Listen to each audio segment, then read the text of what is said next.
Kardec intitula o assunto como o poder da fé, e ele diz: no sentido próprio, é certo que a confiança nas suas próprias forças torna o homem capaz de executar coisas materiais que não consegue fazer quem duvida de si.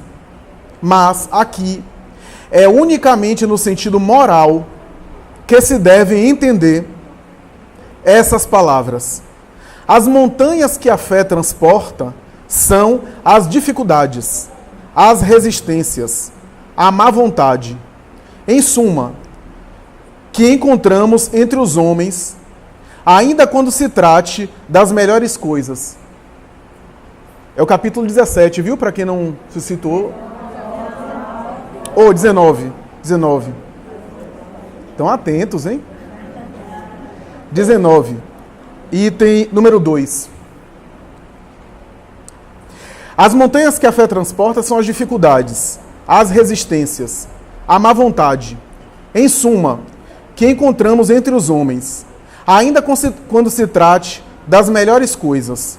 Os preconceitos da rotina, o interesse material, o egoísmo, a cegueira do fanatismo e as paixões orgulhosas são outras tantas montanhas que barram o caminho de quantos trabalham pelo progresso da humanidade.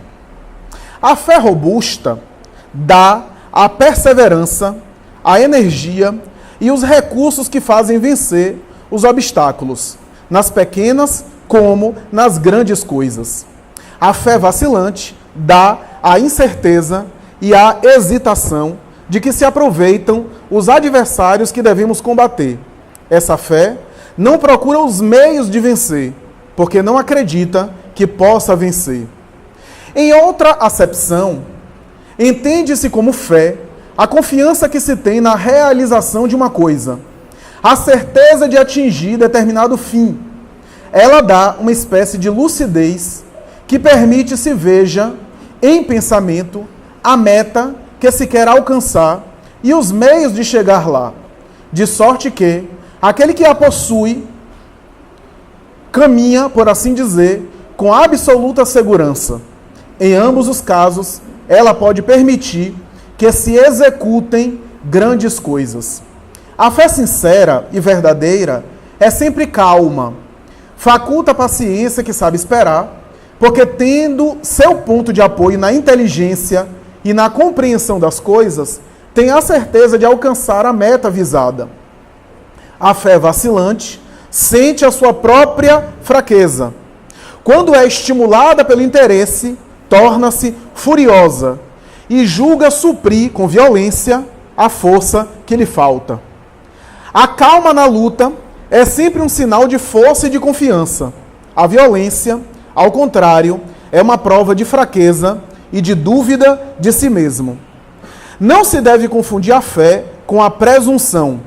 A verdadeira fé se alia à humildade. Aquele que a possui deposita mais confiança em Deus do que em si próprio, por saber que, simples instrumento da vontade divina, nada pode sem ele. É por essa razão que os espíritos bons vêm em seu auxílio. A presunção é mais orgulho do que fé. O orgulho é sempre castigado, cedo ou tarde, pela decepção e pelas derrotas que lhes são infligidos. O poder da fé recebe uma aplicação direta e especial na ação magnética. Por seu intermédio, o homem atua sobre o fluido, agente universal, modifica-lhe as qualidades e lhe dá uma impulsão, por assim dizer, irresistível. É por isso que a criatura dotada de grande poder fluídico normal pode operar esses singulares fenômenos de cura e outros, tidos antigamente como prodígios, mas que não passam de efeito de uma lei natural, desde que, para tanto, alie a esse poder a sua ardente fé. Tal o motivo pelo qual Jesus disse a seus apóstolos: se não o curastes, foi porque não tinhais fé.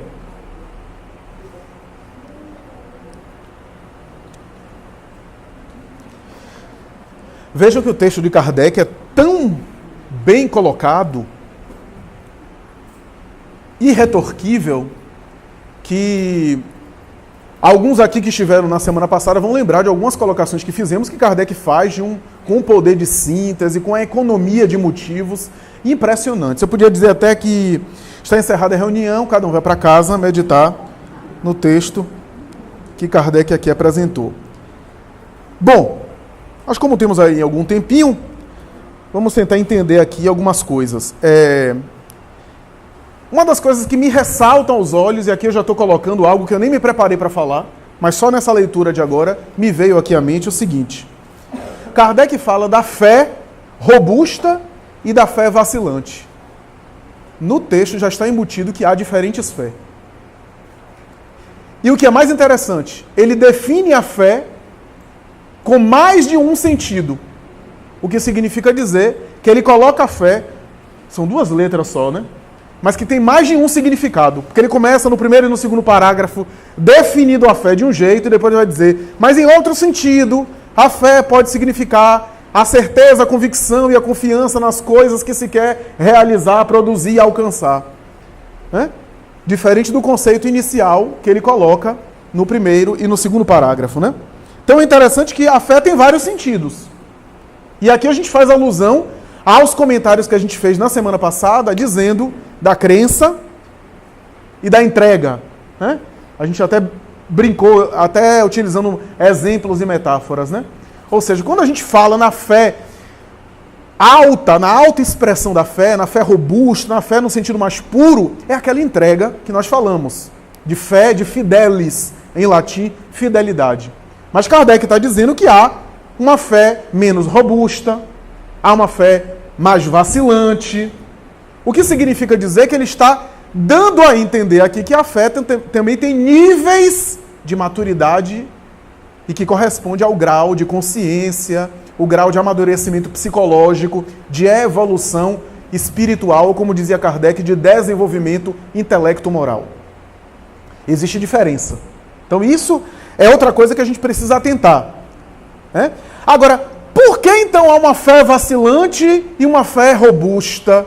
E por que Kardec faz essa consideração que há manifestações de fé, ou há sentimentos de fé, que não resistem? Não era melhor ele dizer que não tem fé, que há a fé verdadeira e há aqueles que não têm fé, que são desprovidos de fé?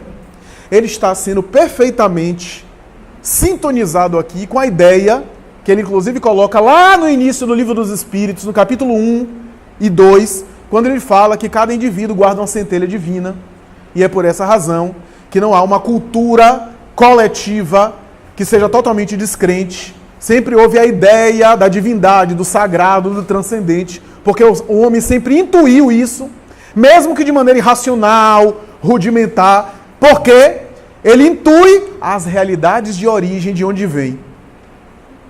Há uma tendência, Freud dizia isso de uma maneira até irônica, né? Porque Freud era materialista, e ele dizia que o inconsciente parece não acreditar que vai morrer. O inconsciente parece acreditar que é imortal. Tem um texto de Freud que ele fala isso. Há uma tendência do inconsciente a conceber que há uma vida. Se a gente trocar inconsciente para espírito, fica a mesma coisa que a gente sabe no espiritismo.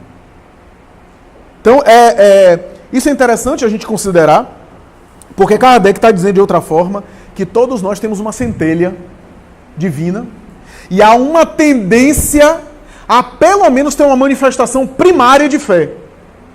O amadurecimento da fé depende de nós, da evolução. Mas aquela manifestação primária que eu comentei semana passada, da crença, nós temos. Tem até um especialista em genética, engenharia genética, Jim Hammer, que ele tem um trabalho sobre um gene que ele detectou. Ele fez parte do projeto Genoma Humano. E ele detectou um gene que ele defende que esse gene é responsável pela biologia da crença. Né? E ele chama o gene de Deus. Né? VMAT2, o nome do gene. E ele costuma dizer que há uma tendência do ser humano a acreditar, a conceber. Né? Agora, ele diz, religião ou não religião é social. É uma questão de escolha, de contexto, de contingência. Ele fala isso. Mas há uma tendência a conceber. E de fato, Kardec já dizia isso, né? que boa parte das coisas que a gente acredita, a gente não conseguiu provar. Boa parte das coisas que a gente elucubra e imagina por um raciocínio. Aí a fé raciocinada que a gente vai estudar mais tarde, né? Então, por exemplo, eu estou aqui e eu, por um paralelismo e por um sentido lógico, acredito que isso daqui não vai desmoronar. Não posso provar. Eu não tenho a planta estrutural da instituição. Eu não sou engenheiro, estruturalista, civil. Eu não tenho domínio, não tenho projeto daqui. Eu não sei se isso daqui foi muito bem construído. Mas eu tenho a fé por elementos racionais que baseiam essa fé.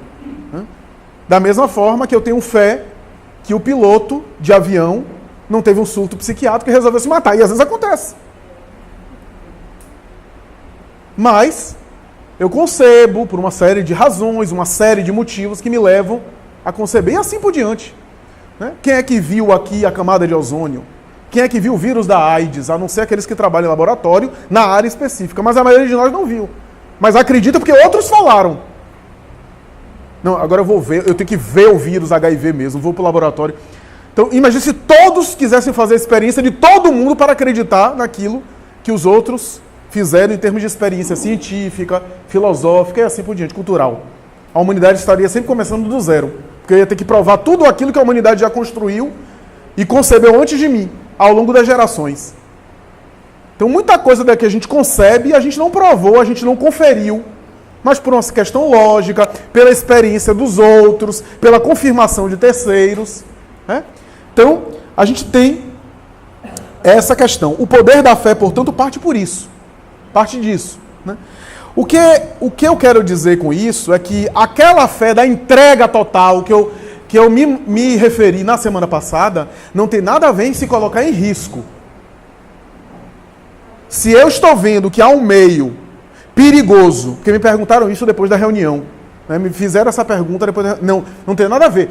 Se eu estou vendo que há um meio agressivo, nocivo, e que se eu for lá eu corro risco de vida, e eu vou, seja por motivo nenhum ou por um motivo fútil, eu estou sendo suicida, indireto. A fé não prescinde da previdência ou da prudência, Então eu preciso da prudência. A fé se alia à prudência, ao bom senso.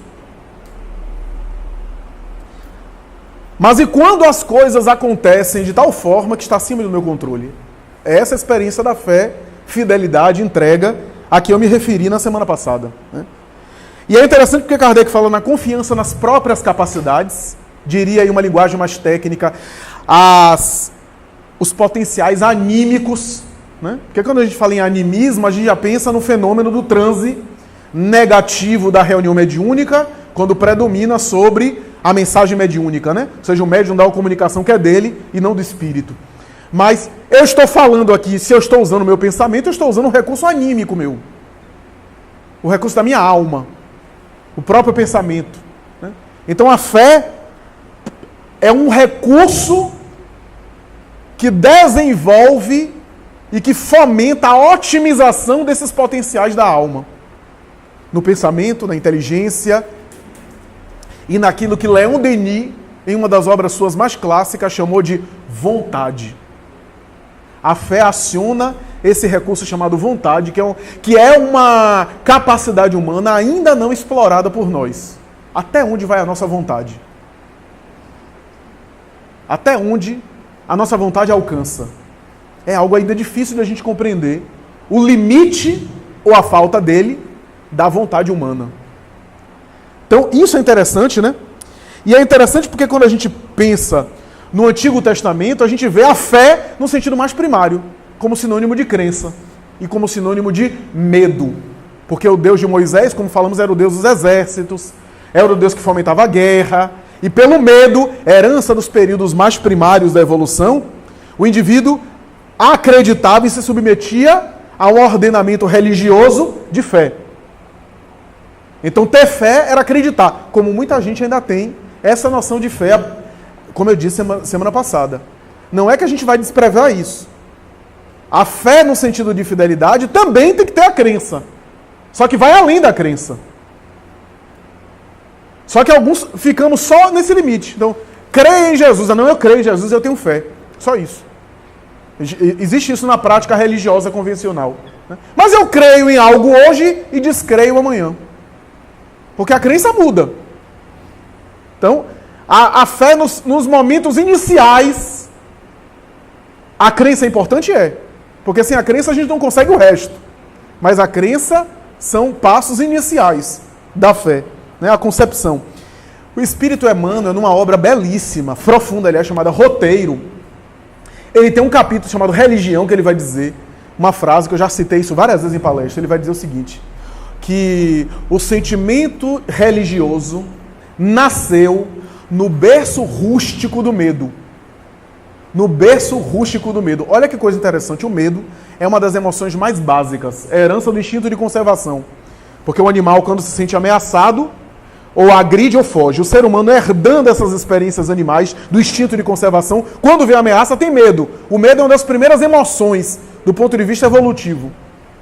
E o sentimento do sagrado surgiu no medo, no berço rústico do medo. Por quê? Porque o homem primitivo, quando olhava aquelas coisas da natureza, terremoto, inundação... Olha a experiência da fé brotando, porque a experiência da fé é o seguinte, eu saí de mim mesmo e dizer assim, peraí, tem um negócio assim acima de mim, deixa eu me colocar no meu lugar aqui, né, porque eu me acho o máximo, baixa um pouco a bola aqui. Em períodos primários acontecia isso também, mas não, com medo, tendo medo como móvel, como motivação. E aí o sentimento de sagrado começava a surgir assim, aí as deidades, né? Cada deidade responsável por um fenômeno natural, era a concepção do homem primitivo. O holocausto, mata uma vida e oferece, porque a divindade vai poupar a minha vida. Vida humana, vida animal, né? A princípio no próprio clã, depois ficava sozinho e era também devorado pelas feras ou pelas manifestações naturais, preserva o clã e vai na direção de outro clã para oferecer as vidas às divindades ou à divindade. Ou seja, o sentimento da guerra e de holocausto também foi consequência, reflexo desse pensamento, desse sentimento religioso que começava a nascer. Olha que coisa interessante, como está tudo misturado. Que balaio de gato. Só que nesse medo, nesse temor, são manifestações iniciais. O fanatismo normalmente tomava conta. Porque aí é o meu Deus contra o resto. A minha nação, que é abençoada, contra o restante, que não são filhos de Deus, ou dos deuses. Os deuses em luta. Né? E na época de Jesus, o período hebraico, né, a cultura de Moisés, era uma cultura ainda do medo. Predominantemente do medo. Por isso que o Deus de Moisés é o Deus da justiça. Não que não haja amor também, mas predomina a justiça, a lei. Jesus vem e estabelece a fé como um sentimento. Não apenas isso, mas a fé em Jesus é um movimento. É importante a gente perceber isso. A fé no Novo Testamento é um movimento que produz frutos. A gente vai ler a parábola da figueira seca, que é nesse capítulo 19. A fé, no sentido mais evoluído, tem que produzir frutos. Olha como há um salto qualitativo. Né? Tiago, na epístola mais tarde, falaria, né? A fé sem obras é morta. Né? Paulo, na epístola dele, vai dizer fé, esperança e caridade, mas a maior de todas é a caridade, porque a caridade coroa a fé. Ora, como é que eu posso demonstrar a grandeza do ideal que eu abraço? Com a minha conduta. Se eu tenho um ideal forte, e na hora da dificuldade ou do desafio, eu ajo em dissonância com aquele ideal, que ideal é esse? A maior propaganda do ideal que eu acredito, dos sentimentos que eu acalento, é na hora que eu demonstro, no meu comportamento. Por isso que é fora da caridade não há salvação. Porque a caridade é o comportamento. A minha conduta demonstra a grandeza da fé que eu abraço. Hegel dizia, mede-se a grandeza de um herói pela resistência do ideal que gera ao redor e pela resistência que ele tem diante das pressões em cima dele. Ou seja, mede-se o valor de um idealista pelos sacrifícios que ele faz, pelas renúncias que ele faz. Emmanuel vai dizer isso de outra forma, vai dizer assim, leia os 4 evangelhos, mas seja o 5º. Você é o 5º evangelho. Na conduta. Então, é interessante porque em Jesus a fé tem que dar frutos. E aí a gente passa para um segundo passo. Não é apenas crer, mas é querer. Olha a vontade. Quando ele abordava as pessoas, né? E tu crês que eu possa curar? O crês ali é sinônimo de querer. Porque é se esforçar para praticar. Não é apenas acreditar, mas é colocar em ação. Ou seja, para eu querer e colocar em ação, eu não preciso acreditar? Preciso. Mas o querer vai além do crer. Então é interessante isso, né? E aqui, meus amigos, é interessante eu fazer uma colocação. Como eu falei semana passada, né? Fé, relação com o divino, a gente está falando de vínculos. Por isso que Jesus falava, amar a Deus, ao próximo como a si mesmo. Troca em miúdos, relacionamento. Porque quando a gente fala em amor, a gente fala em relações. Relacionamento com o divino, relacionamento com o próximo e relacionamento consigo mesmo. Eu já falei isso aqui em palestra, inclusive nessa casa. Essa trilogia de Jesus é tão fantástica. Joana de Ângeles examina isso na obra Amor, Imbatível Amor. No último capítulo da obra, ela examina essa trilogia. É tão fantástica porque uma coisa afeta a outra. A forma como eu me relaciono comigo mesmo, isso a psicologia fala, há livros, eu não vou nem me demorar muito com isso, mas a forma como eu me relaciono comigo mesmo projeta nas relações com o próximo. Mas a forma como eu me relaciono com o próximo reverbera também em relação a mim. Porque o próximo me ensina a me conhecer, na interação com o outro me ajuda a também me conhecer. Seja pelas semelhanças que eu identifico, seja pelas diferenças que ele tem que eu não tenho. E a partir das diferenças que eu vejo, eu sei o que é que eu não sou e me ajuda a saber o que é que eu sou. Mas a relação com o divino também. O problema é que relacionamento com Deus, relacionamento já é um negócio difícil, né? Qualquer tipo de relacionamento, casamento, relação com filho, já é um negócio complicado. Imagine com Deus. Porque, olha, se eu vou me relacionar com alguém, na amizade, na vida amorosa, na vida familiar, na vida profissional, para eu me relacionar, eu tenho que ter, pelo menos, eu tenho que diminuir um pouco o meu ego. Por quê? Porque relação é mão dupla, né? Via de mão dupla. Se eu estou tão cheio de mim que eu nem enxergo o outro, que relação é essa? Não é relação. Então, se eu me relaciono com alguém aqui, eu preciso também prestar atenção na pessoa, falar e escutar. Porque senão eu nem enxergo. O problema do orgulho, eu já falei isso inclusive também em outro vídeo, um vídeo que foi publicado, o problema do orgulho não é você ficar tirando selfie e colocando e se deslumbrar. Isso daí é o de menos. Ficar se autofascinando, se deslumbrar, isso daí é bobagem. O problema do orgulho é que eu não enxergo o outro. Eu não consigo nem... E quando eu vejo o outro como espelho de mim mesmo. O outro está ali para me atender. O problema é esse. Então eu tenho que pelo menos baixar um pouco a bola, ter um mínimo de humildade para reconhecer o outro. Com Deus é a mesma coisa.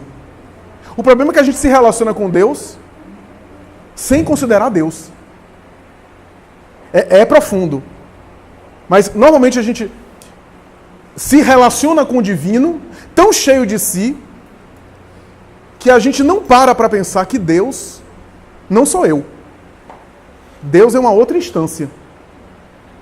Deus é uma outra manifestação. E eu tenho que considerar que Deus não sou eu. Se eu falo, Ele também fala. Né? Então, e a minha relação com Deus afeta a minha relação com o próximo. E a minha relação com o próximo afeta a relação com Deus. Por isso que Jesus disse, né? Se o teu irmão diz que ama ao próximo, e se o teu irmão odeia o próximo e diz que ama a Deus, ele é mentiroso.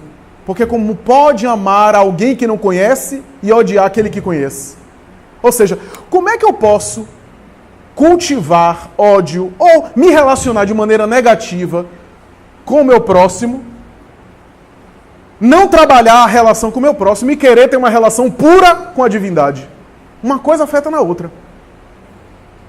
Uma coisa afeta na outra. A minha relação com o meu próximo afeta. E a outra coisa, se eu quero estabelecer uma relação com a divindade que é abstrata, que eu nem compreendo, como é que eu posso estabelecer uma relação autêntica, legítima, se na relação com o concreto, que é o meu próximo, eu não consigo estabelecer relações? Não é relação. Pode ser um monólogo.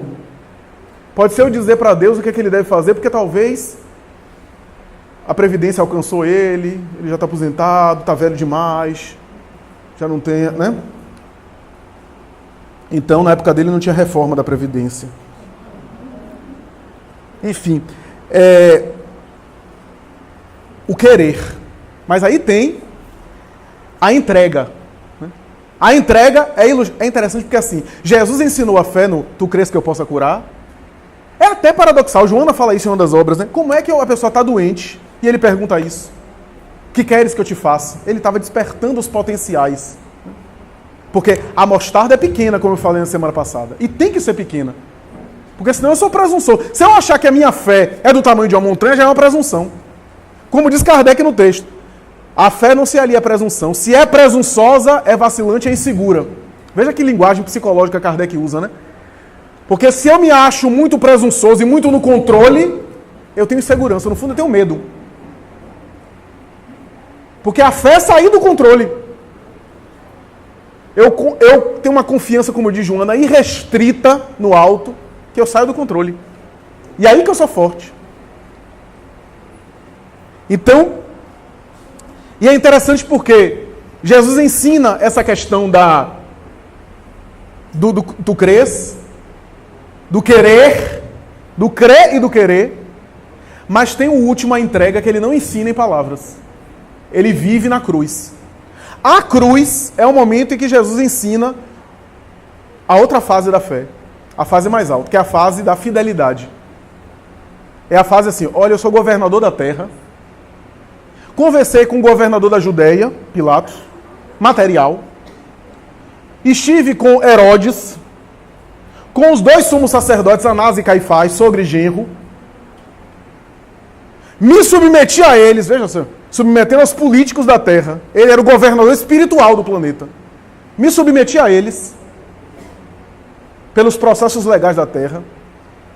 A humildade é tão grande que eu abri mão das prerrogativas espirituais para me submeter àquilo que estava me sendo imposto. Sabe por quê? Porque por mais que você imagine que a assistência de Deus não existe, ela está operando. E às vezes no sofrimento é que ela está operando mais. Chico dizia que ele sentia a presença do mundo espiritual nas suas grandes dores, muito mais do que nas alegrias. Madre Teresa tem uma frase também semelhante, né? A questão é que a gente fica tão no desespero que a gente não consegue perceber. Porque relação com Deus é relacionamento. A gente fala, mas a gente também tem que... A gente faz, mas a gente também tem que esperar o que é que ele faz. O problema é a gente perceber o que é que Deus está fazendo. É difícil, porque parece às vezes que ele não está fazendo nada. Tem um autor muito interessante, e na Bíblia de Jerusalém tem um comentário a esse respeito, né? Que se diz o seguinte, que Deus é tão humilde, que a gente não compreende Deus, né? Mas ele diz assim, o Deus é tão humilde, porque ele é todo poderoso. Se é todo poderoso, ele pode tudo. Mas ele é tão humilde que ele fez as leis, estabeleceu as regras. Quer dizer, eu sou tão poderoso que eu posso fazer tudo, estabeleço regras e me submeto a elas. Ó, as regras são essas. Isso é o máximo da humildade, né?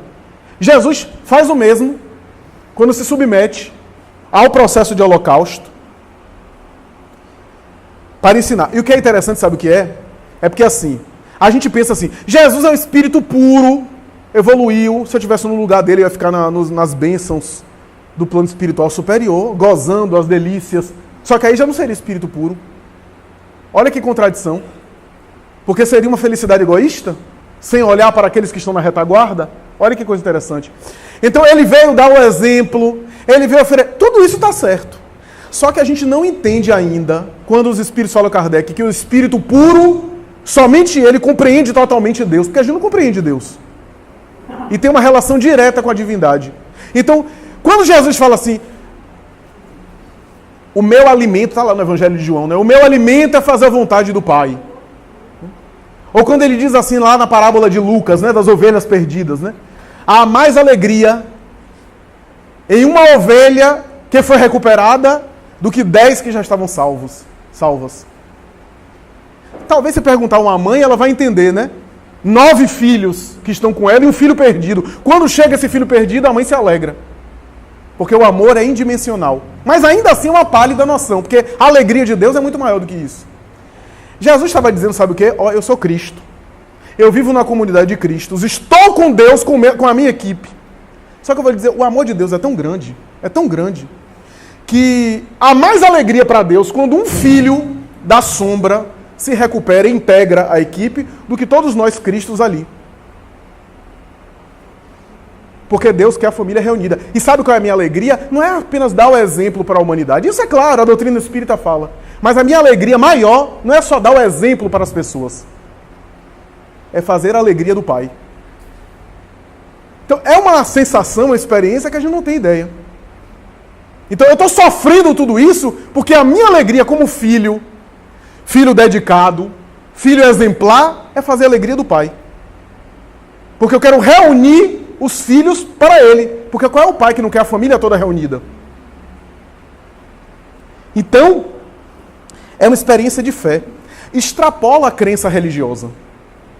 Os segmentos religiosos, católico, protestante, etc., são práticas humanas para dar uma certa uniformização, padronização, que são importantes. Porque senão a gente vai ficar só na experiência religiosa individual. Cada um meditando em casa, fazendo um mergulho interior e não tendo utilidade numa prática coletiva para o próximo. Só que a prática coletiva também não exclui a prática individual, a prática subjetiva. Emmanuel diz isso no prefácio de Nosso Lar, quando ele diz assim, que precisamos muito de espiritualismo, a Terra precisa hoje muito de espiritismo, mas acima de tudo precisamos de espiritualidade. Porque espiritualismo, as crenças religiosas, a doutrina espírita é o ensinamento. Mas a espiritualidade, ou se quiser, religiosidade, é a minha experiência de ser tocado. Essa é única. Porque quando eu sou tocado, vai além do credo. Madre Teresa Católica foi tocada. Martin Luther King Jr., pastor protestante, foi tocado. Chico Xavier, espírita, médium, tocado.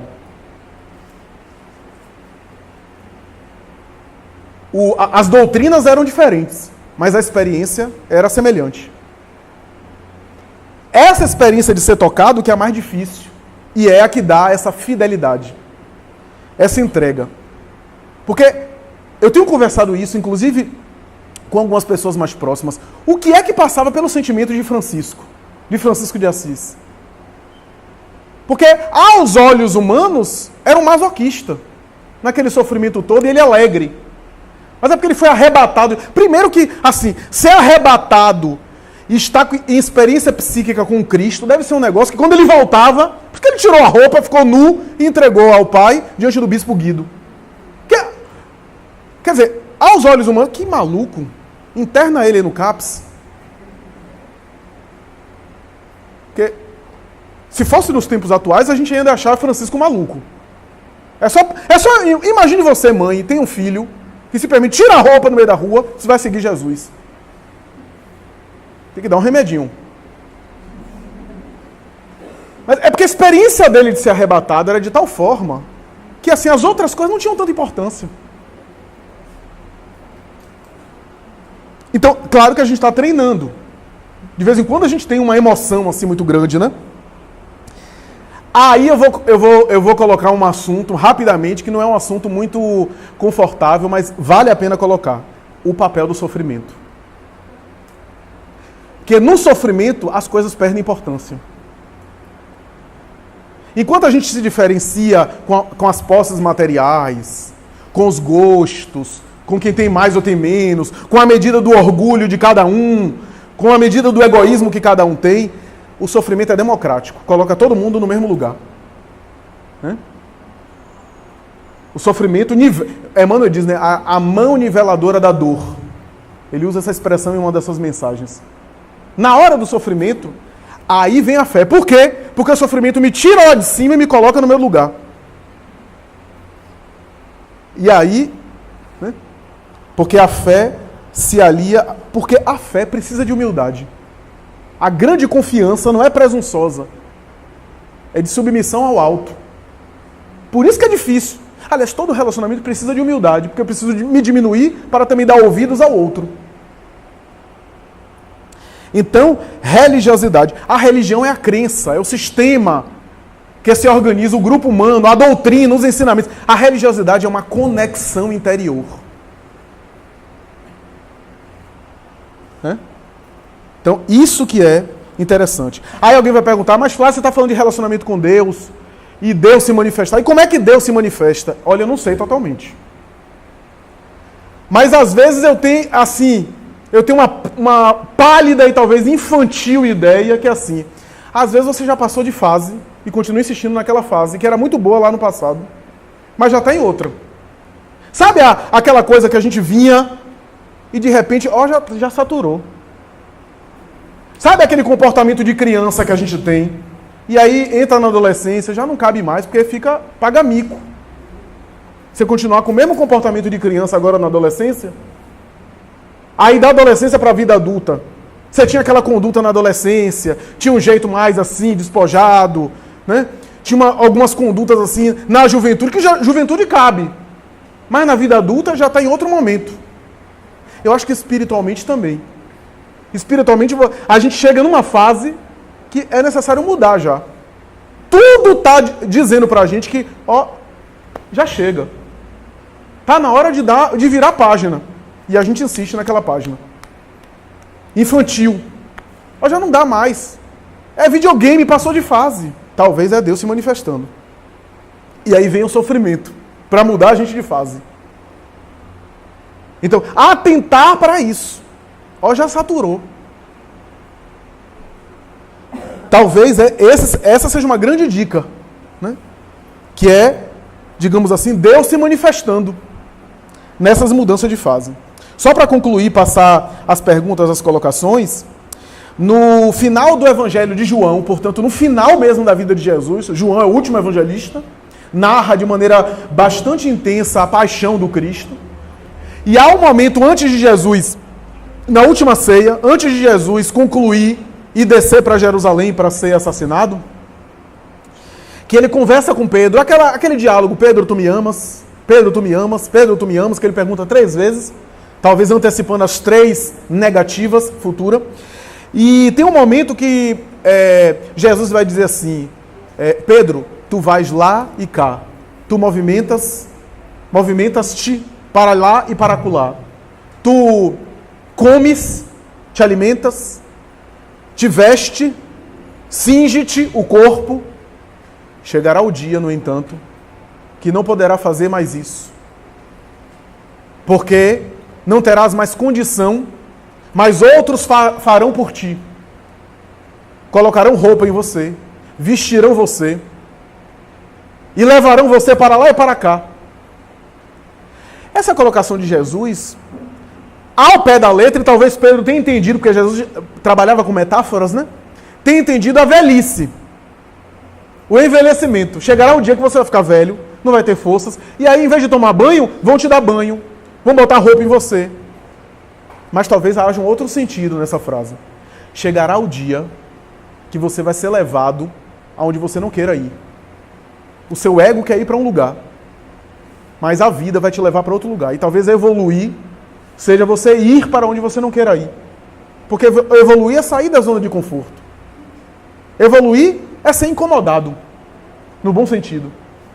Se eu quero mudar qualquer imperfeição minha, quero trabalhar, já é um incômodo. Então, ir para o lugar onde eu não quero ir, né? Que metáfora interessante para ilustrar.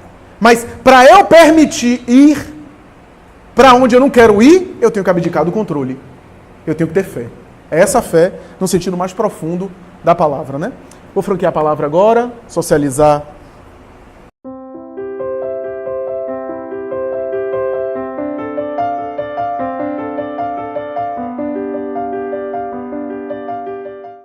Perfeito, Carmen, é isso mesmo. O querer, né, que nós explicamos, bem direcionado e voltado para o bem, potencializa e às vezes é secundado pelos espíritos, né? O termo passa não existia na época de Kardec, mas ele coloca magnético, né? Quer dizer, o poder magnético. É isso mesmo, é essa manipulação dos fluidos. Ela está perguntando dessas pessoas que já nascem com um sentimento de fé, né, que acreditam em tudo, né? E que é um sentimento de fé, às vezes, robusto. Aqui a gente precisa diferenciar o sentimento de fé, a credulidade ingênua, que algumas pessoas têm, né? Que ainda precisa ser lapidado esse sentimento, né? Que é, por exemplo, você acreditar em tudo. Olha que como a gente tem a centelha divina, que é democrática, e tem níveis de consciência diferentes. É por isso que há tanta exploração na religião. Por que há tanta exploração na religião? Porque mexe com isso. Porque todos nós temos. E a depender do nível de consciência e de maturidade, isso pode ser explorado. Especialmente quando a fé é ingênua, é irracional, né? Uma fé ainda sem a elaboração do pensamento, o discernimento, o compreender. Kardec vai dizer, não apenas o crer cegamente, mas o crer porque se sabe. Né? E se sabendo, se compreende, discerne, compreende e quer. Né? Que aí vai no outro patamar. Então tem esses níveis, né?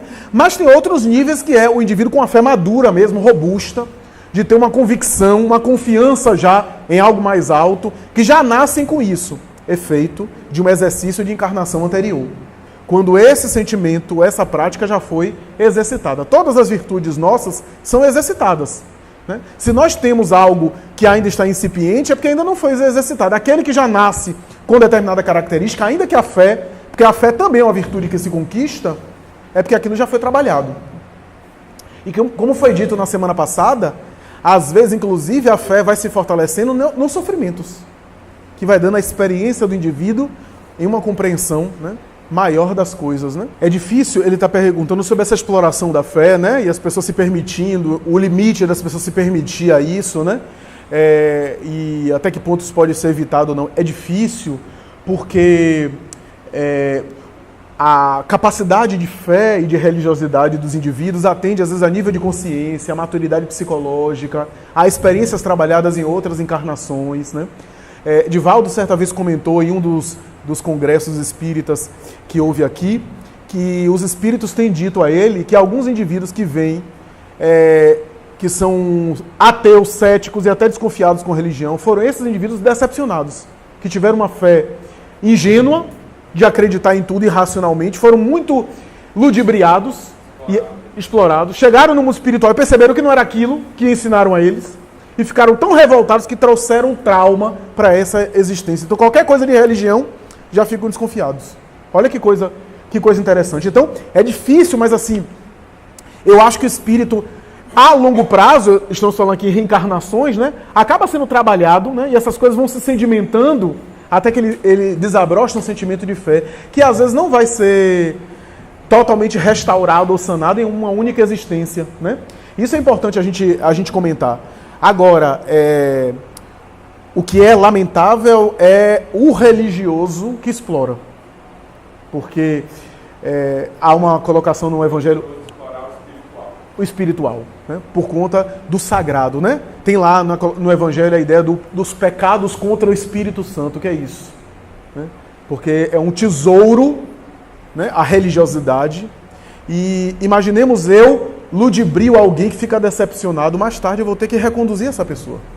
Essa pessoa vai se defrontar pelo meu caminho e eu vou ter que reconduzir. O que é que acontece, por exemplo, em nossas mediúnicas? Quantos espíritos que aparecem revoltados contra o cristianismo?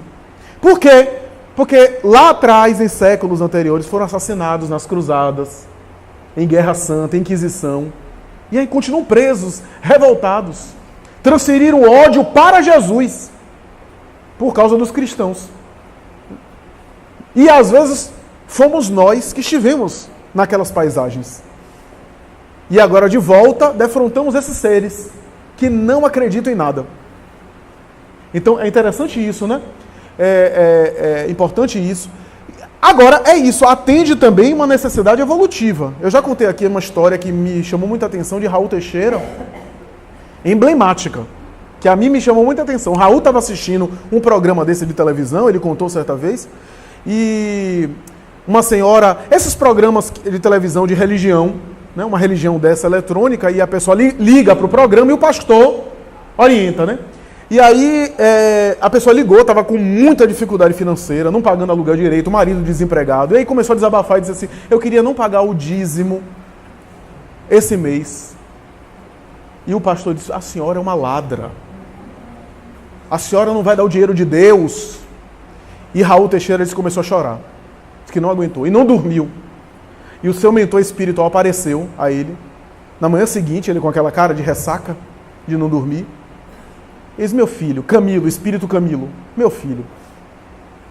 Não fiques tão acabrunhado assim. Eu vou contar a história dessa senhora. Essa senhora recebeu outros convites. Outras propostas de fé, ela também recebeu. Ela passou por outras oportunidades, de uma fé mais esclarecida, de uma fé mais humanizada, de uma fé mais libertadora. Mas ela sintonizou com isso. Porque o que ela precisa ainda é disso. Porque no fundo a fé dela também é interesseira. Ela está pagando o dízimo para Deus dar a mega-sena para ela. Então no fundo a relação dela com a religiosidade é dessa forma. E ela vai aprender com as dores e com a experiência. Então às vezes, meus amigos, está tudo certo. É a gente que quer mexer no negócio. A fé é interesseira. Está contando aqui de uma amiga que muda de religião como muda de brinquedo. É a criança ainda, né? Que não aprofundou para saber o que é que quer, o que é que sente. Né? Porque às vezes a gente frequenta a instituição, não amadureceu, inclusive a compreensão daquela doutrina. Seja qualquer doutrina que seja. Quanta gente diz assim, eu fui espírita não sei quantos anos e agora eu não sou mais espírita. Quando a gente vai ver, foi espírita de tomar passe uma vez por semana. Nunca leu uma obra. E aí depois diz, não, eu fui espírita, já tive esse tempo, agora encontrei Jesus. Como se o espiritismo fosse contrário a Jesus. Veja que já a afirmação já demonstra que não conhece a doutrina. Né? Como se o espiritismo fosse anti-Jesus. Né? Então isso é importante. Em qualquer fé, em qualquer área. Então a gente tem, por exemplo, a pessoa que frequenta a instituição, mas não amadureceu no sentido de compreender o que é que a doutrina diz. Eu acredito realmente nisso? Eu me identifico com essa proposta? Né? Eu aceito isso como verdade? Né? Eu vivo isso que está sendo orientado? Para mim faz sentido? Porque fé é sentimento. A gente vai tratar isso no próximo item da fé raciocinada, lá no final do capítulo, que a fé raciocinada não é fé racional, é fé raciocinada. Que significa dizer que a fé não é racional, mas a fé pode ser amadurecida com o discernimento, com o pensamento, com o raciocínio. O sofrimento, ele testa você, né? Ele coloca você no seu devido lugar. Então, às vezes eu me acho com tal valor, o sofrimento mostra, não, você não está ainda assim, você está aqui ainda. A régua, né? Ele nivela. Né? Ele demonstra a você quais são os valores que você realmente conquistou. Porque a partir da forma como eu reajo ao sofrimento, eu demonstro aquilo que já está sedimentado em mim. Por isso que o sofrimento ainda é uma pedagogia importante. Porque às vezes vai me dizendo... quando eu digo sofrimento, meus amigos, não é só uma tragédia de uma doença, não é isso não. Não é isso não. É aquele familiar que me tira a paciência. Ele mostra para mim que eu ainda não sou paciente. Ele é um benfeitor. Porque eu me achava já o santo Isildinho. E aí quando ele me irrita, esse menino me tira a paciência. Não, ele só demonstra a você que você ainda não conquistou. Que beleza, ele tirou a ilusão de você. Porque no fundo, se não houvesse essas experiências, você teria uma ilusão a seu respeito. De que você é mais do que você é. Então quando a pessoa me irrita, quando eu perco o jogo, quando eu me desequilibro, é uma forma de também me mostrar aonde eu estou. Em que nível eu estou. Né? Então, por isso as experiências desconfortáveis acabam também me ajudando a me conhecer, a me amadurecer, a evoluir. E aí esse sentimento de confiança vai sendo desenvolvido. É claro que não é de uma hora para outra, porque como eu disse semana passada, às vezes a pessoa reage e fica revoltada. Então, aparentemente, a princípio, parece que piorou. Mas são as experiências a longo prazo, né? A Patrícia está citando o exemplo de Públio Lentulus, que colocou o orgulho, sobrepôs o orgulho em detrimento da fé, em que pese a experiência dele de ter visto e contactado Cristo. Estou me referindo à obra há 2000 anos, que é uma narrativa dele mesmo, uma de suas encarnações. Só para concluir, a gente passar para a prece final, em O Consolador, eu vou voltar a esse trecho na próxima semana, mas em O Consolador, no item 354, a Federação Espírita Brasileira pergunta a Emmanuel: poder-se-á definir o que é ter fé? Que negócio difícil, né? Como é que eu defino? E a Emmanuel responde: ter fé é guardar no coração a luminosa certeza em Deus, certeza que ultrapassou o âmbito da crença religiosa. ultrapassou o âmbito da crença religiosa, fazendo o coração repousar numa energia constante de realização divina da personalidade. Conseguir a fé é alcançar a possibilidade de não mais dizer eu creio, mas afirmar eu sei, com todos os valores da razão tocados pela luz do sentimento. Essa fé não pode estagnar em nenhuma circunstância da vida e sabe trabalhar sempre, intensificando a amplitude da sua iluminação, pela dor ou pela responsabilidade, pelo esforço ou pelo dever cumprido. Traduzindo a certeza na assistência de Deus, ela exprime a confiança que sabe enfrentar todas as lutas e problemas com a luz divina no coração. E significa a humildade redentora que edifica no íntimo do espírito a disposição sincera do discípulo, relativamente ao faça-se no escravo a vontade do Senhor. Essa é a colocação de Emmanuel, pergunta 354 da obra O Consolador. Vamos agora orar, né?